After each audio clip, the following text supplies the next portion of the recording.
नमो विष्णुपादाय कृष्णपृष्ठाय भूतले श्रीमते भक्तिवेदांत स्वामिने नामिने नमस्ते सरस्वती देवी गौरवाणी प्रचारिणे निर्विशेष शून्यवादी पश्चात जय श्री प्रभुपाद की जय पतित पावन श्री गुरु महाराज की जय।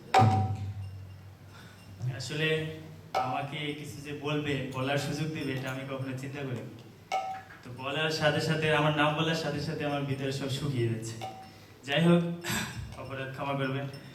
তো আমি যেটুকু বলতে চাচ্ছি যে আমার পরমারাধ্য গুরু মহারাজ শ্রী শ্রীমৎ ভক্তিপ্রেম স্বামী গুরু মহারাজ যখন আমাকে কৃপা করেছিলেন, তখন আমার নামের যে স্পেলিং বলেছিলেন বা অর্থ বলেছিলেন, সেখানে বলেছিলেন শুধু দত্তাত্রেয় দাস। প্রভু বলেছিল দত্তাত্রেয় কৃষ্ণ দাস, আসলে কৃষ্ণ দাস নয়।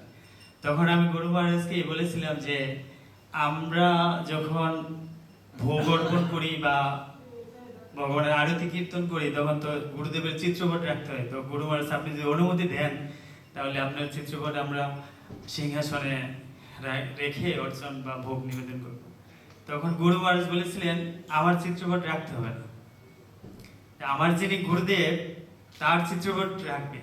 তাহলে সেই চিত্রপটের মধ্যে আমি অবস্থান করতেছি। ঠিক একই কথা আমি এক লেকচারে শুনেছি। ভক্তিচারী স্বামী গুরু মহারাজ যখন স্বামীবাগে দীক্ষা প্রদান করেন, তখন তিনি তার ভক্তদের বলেছিলেন যে 4টা বিধি নিষেধ এবং 16 মালা জপ এই প্রতিজ্ঞাটা করতে। এবং তিনি বলেছিলেন যদি তোমরা এই প্রতিজ্ঞাটা ঠিকঠাক মতো পালন করো, তাহলে আমি তোমাদের ভগবত ধামে নিয়ে যেতে পারবো কিনা তা গ্যারান্টি দিই না, তবে আমি তোমাদের প্রভুপাদের কাছে নিয়ে যেতে পারবো।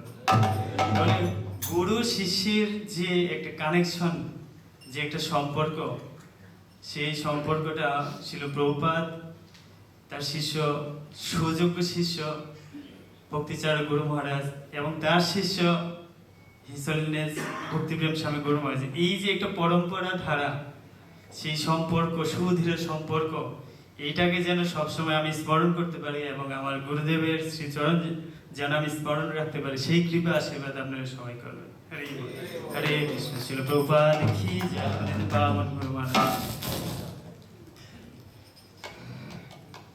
জয় জয় শ্রীমান দত্তাত্রেয় দাস প্রভু কি। এই জীবনে একমাত্র কাজ হচ্ছে কৃষ্ণ সেবা করার সুযোগ। তাই যা কিছু সত্যি আমাদের রয়েছে, আসুন তা আমরা সর্বান্তকরণে কৃষ্ণের সেবায় উপযোগ করি। শিষ্যদের সঙ্গে আলোচনা, ফ্লোরিডা, 29 আগস্ট 2017।